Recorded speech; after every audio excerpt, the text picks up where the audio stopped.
60 anos, Ivone Moreira, 77, Wanda Maria, 65, Renato Cortes, 68 anos. O que eles têm em comum? Além de friburguenses, são deficientes visuais ou físicos que enfrentam diariamente problemas com a falta de acessibilidade e inclusão em Nova Friburgo. Para quem não sabe, acessibilidade significa ter a possibilidade de acesso a um lugar ou conjunto de lugares. Significa não apenas permitir que pessoas com deficiência ou mobilidade reduzida participem de atividades que incluem o uso de produtos, serviços e informação, mas também a sua adaptação e locomoção, eliminando barreiras. Mas não é isso que Célio encontra todos os dias. No caminho para a Associação Friburguense de Deficientes Visuais, na qual participa, ele se depara com vários obstáculos. Um deles são esses carrinhos que ficam na calçada, olha só. E não para por aí. Nunca tiraram aqueles carrinhos para que eu passasse. Toda vez que eu passo, eu esbarro com a minha bengala no carrinho e falo, opa, eles estão aqui. Aí eu tenho que fazer assim e voltar, entendeu? Dar aquele retorno. Então, isso é muito complicado, porque algumas pessoas, alguns comerciantes não facilitam, não ajudam. E nós gostaríamos muito de contar com o apoio, das nossas autoridades para que verificasse esses pontos e pudesse nos ajudar. Porque eu mesmo já tentei andar várias vezes sozinho aí nas calçadas de Friburgo, mas é muito difícil, né? É muito difícil. Teve uma vez que ali na Alberto Brown eu tentei ir até o ponto que fica perto do Itaú, o último Itaú da praça ali, né? Da Alberto Brown, e tinha um toldo e ele estava com o ferro abaixado no meio da calçada, e eu bati com a testa assim. Eu só não bati com mais violência porque uma senhora me puxou. Então isso é muito complicado, né? Nós precisamos simplesmente que as autoridades olhem por nós e nos ajudem nesse sentido. A dona Ivone também é deficiente visual, mas não foi sempre assim. Aos 45 anos, teve um descolamento de retina na vista esquerda e depois teve toxoplasmose na vista direita. Por isso, acabou perdendo a visão. Desde então, ela conta que não consegue andar sem acompanhante nas ruas da cidade. Primeiro que a cidade é de conhecimento de todo mundo, aí nós temos que nos virar do avesso, né? Que a gente tem que ver pelo avesso, porque é totalmente o contrário do que eu, por exemplo, que nasci e me criei aqui, eu conheço a cidade, eu conheço os lugares, locais, ruas, mas devido agora ao estado de calamidade que a cidade se encontra, buracos e tapa-sol mesa e cadeirinha de bar nas calçadas, carro em cima das calçadas. Eu agora, quando vim, por exemplo, aqui pela Augusto Spinelli, ali em frente a um determinado comércio aqui, tinha 2 carros com as 4 rodas na calçada. Sem acompanhante, só dentro da minha casa, para lá e para cá, para fazer meus afazeres, almoçar, jantar e tudo. É muito difícil, está muito complicada em tudo, na mobilidade, nos sinais sonoros para gente, no piso tátil. Tem muito piso tátil aí, mas tem uns pedacinhos de borracha aí pelo chão, que se perguntar uma pessoa para que é, ninguém sabe. E nós também nem sabemos onde está. Porque, por exemplo, dentro do banco, dentro da rodoviária, tem. Mas aquela direção reta. Você sai daqui, você anda direto, você não sabe onde vai dar. Porque você não tem piso tátil em direção a um guichê, em direção a um banheiro, em direção a um local para sentar. Ele é retinho ali dentro. Você andou ali, você não sabe onde você vai parar quando terminar o piso tátil. Quer dizer, então é totalmente feito sem orientação. Para quem tem deficiência física ou mobilidade reduzida, as dificuldades também são constantes. Nós conversamos com Renato Cortes, que precisou amputar a perna direita em junho de 2015. Muitos obstáculos, né? No meu caso, não tanto. Eu fico mais preocupado com o cadeirante mesmo, aquela de rodinha, nem a cadeira elétrica, né? Por exemplo, a Praça Getúlio Vargas, que tem que ser o cartão postal de Nova Friburgo. Não é que deveria, não. Tem que ser. A rodoviária urbana, um cadeirante normal, aquele com rodinha pequena, ela não consegue chegar aqui. Eu consigo porque é elétrica e é pneu de triciclo, de bicicleta. Então eu vou quicando, mas eu chego, né, por causa dessa acessibilidade. E o piso da praça também. certo? Por exemplo, eu tenho a professora, a Bicalil, virou e falou, não anda com o marido dela na praça porque é deficiente visual, o medo dele tropeçar nas lajotas.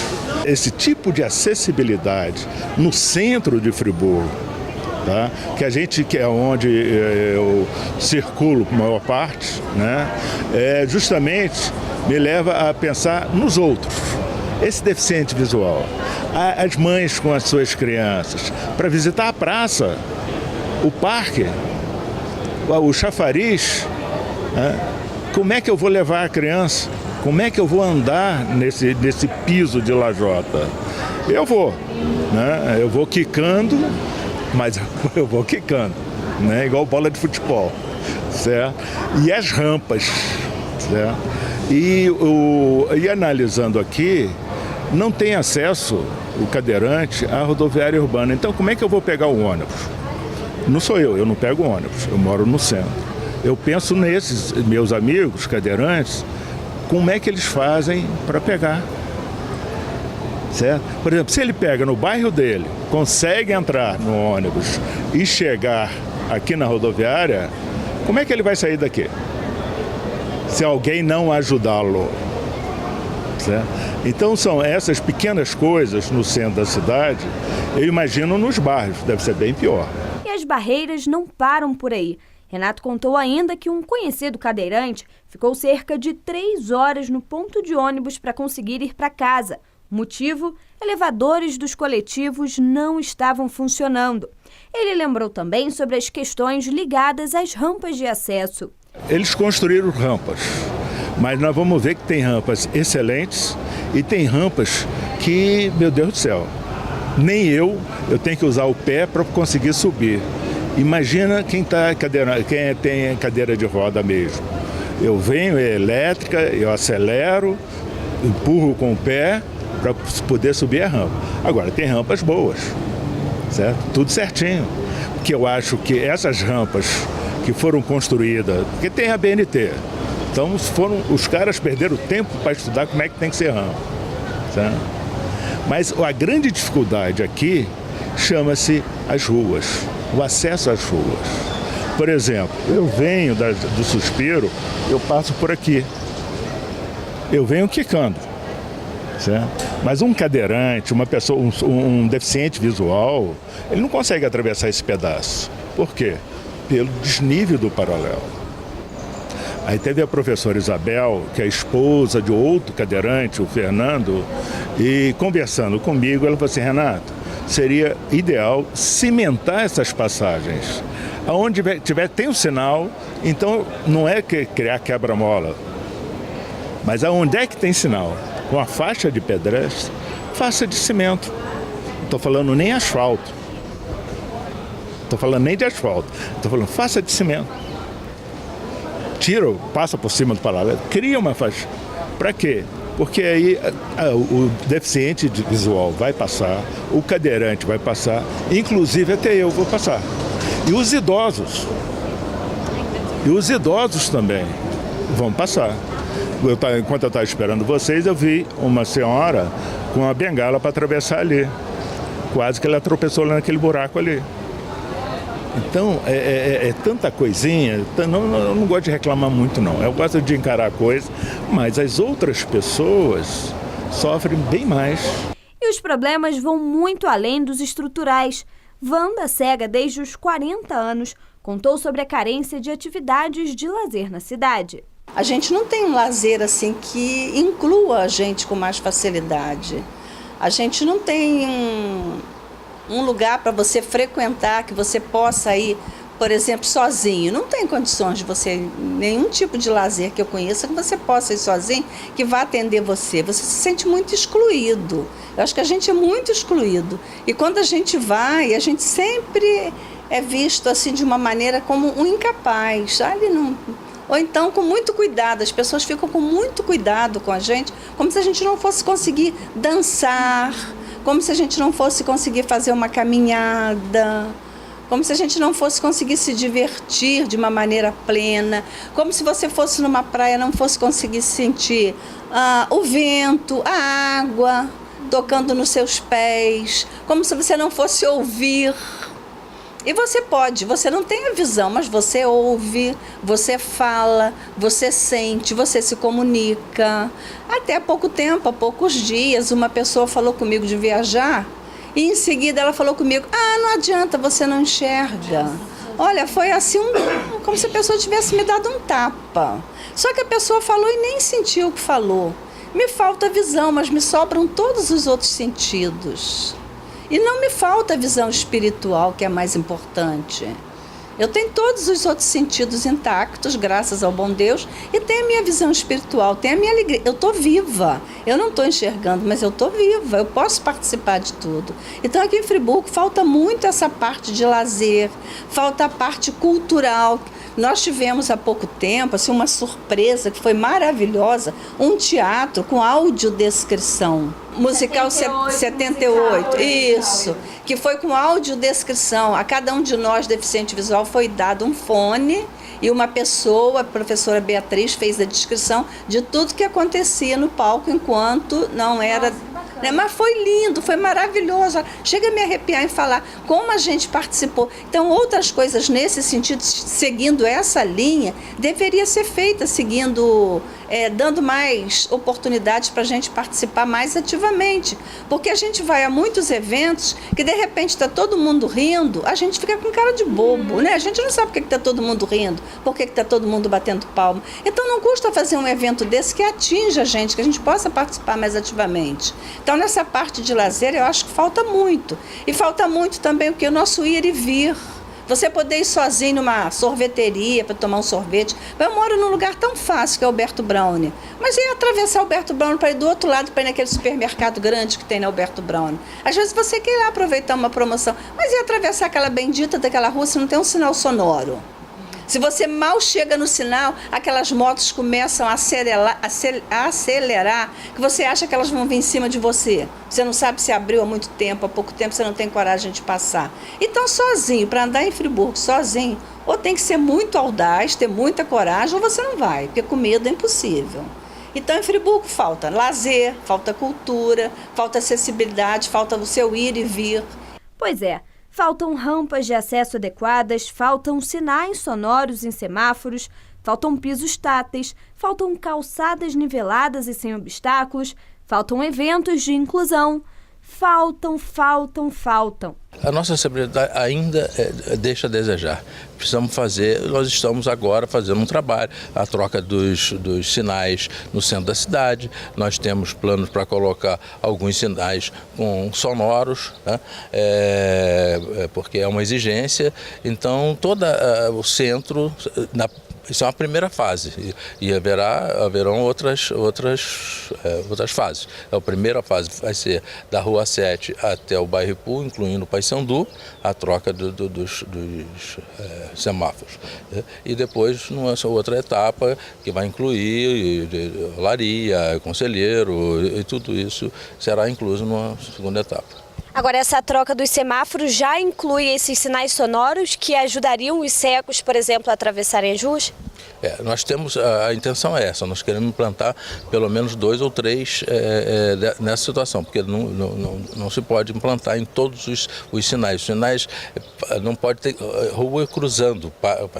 O sinal sonoro, ele só pode ser instalado quando você tem uma via só. Ele não pode ter cruzamento, senão confunde a própria pessoa que vai estar lá. Então, alguns pontos a gente vai estar providenciando para ser instalado isso. Muitas rampas que estão na cidade hoje, elas estão fora do padrão, tá? Por várias razões. Umas porque não souberam fazer, né? E outras é porque a calçada é muito estreita, então ele não tem possibilidade de fazer a rampa em calçada muito estreita, o ângulo não permite, né? Agora, nós estamos refazendo, a intenção do governo Renato Braz é que a gente melhore a mobilidade, dando acesso a todas essas pessoas e com a passagem elevada. né? A passagem de pedestre elevada, você resolve o problema das rampas. Você não precisa fazer rampa para descer para a rua para atravessar. Você faz a passagem de pedestre elevada porque fica no mesmo nível da calçada e resolve esse problema. E agora essa questão do novo plano de mobilidade urbana para a cidade, tem alguma previsão? Esse plano, nós temos um prazo até abril, tá, para contratar uma universidade, uma empresa, alguém para fazer o plano. Isso é um plano que ele leva muito tempo, porque tem pesquisa, é um plano para toda a cidade, é uma mobilidade para toda a cidade. O desafio é grande, sobram promessas e soluções, e enquanto a realidade dessas pessoas parece não mudar, o jeito é ir driblando as dificuldades, contando com a ajuda dos que a oferecem e seguir acreditando que um dia a tal acessibilidade de fato seja possível. Ser cego é sempre ser cego, né? É sempre uma dificuldade bastante grande, é sempre um desafio. Ser cego é um desafio, não é para qualquer um não. Ser cego tem que ser muito corajoso, tem que ter muita, mas muita fé em Deus, porque cada dia você tem que matar um Golias. Eu continuo jogando buraco até hoje. Que eu fiz um baralho em braille para mim, e então eu jogo buraco, faço... A única coisa que eu deixei de fazer por causa da cegueira foi andar sozinha. E aí pela rua andar sozinha como eu gostaria de andar. Justamente nesse pensamento dessa inclusão. E uma das coisas que aí, da minha parte, eu estou usando o seguinte: se a loja tem acesso, eu compro nessa loja. Se não tem, certo? Eu reclamo, eu choro. Pô, cara, como é que eu vou entrar, não sei o quê. Por exemplo, tem farmácias que já têm acesso total, tá? Tem uma loja de esporte ali no início do Alberto Brown, já tem acesso. Foi onde eu fiz minhas compras de Natal para minhas sobrinhas e minhas irmãs, certo? Então, é justamente isso. O comerciante também, aí, parte já do dono do negócio, de criar acessibilidade. Veja bem, eu não vou ao restaurante aqui no centro da cidade. Não tem acesso. Certo? Então, parei de ir. Ah, você sumiu? Sumi. Certo? É justamente isso agora que faz com que eu saia olhando essas coisas. Porque tem alguns que falam que a gente atrapalha, mas eu não vou ficar dentro de casa. E eu acho que, mesmo sendo cadeirante, não deve ficar em casa. Tem que vir para a rua. Tem que respirar esse ar de Friburgo. Por enquanto é bom. Já foi ótimo, mas por enquanto é respirável. Certo? Tem que sair de casa, tem que se movimentar. Todos eles, não só eu não, todo mundo deveria, mas para isso o poder público tem que trabalhar. Nós temos que contar com a própria sorte, né? Porque se não for assim, né? Mas eu até aproveito para dizer, para pedir, né? Novamente, que todos se levantem e se unam a nós no sentido de nos ajudar, colaborar conosco, porque nós precisamos. E a maioria das pessoas, né, todas elas são boas, mas nós podemos afirmar, nós não sabemos o dia de amanhã. Hoje sou eu, né? Eu estou cego há 4 anos, né? Até os meus 56 eu estava bonzinho, enxergava, trabalhava, corria, dançava, fazia tudo. Mas hoje sou eu. E amanhã, será que não é você?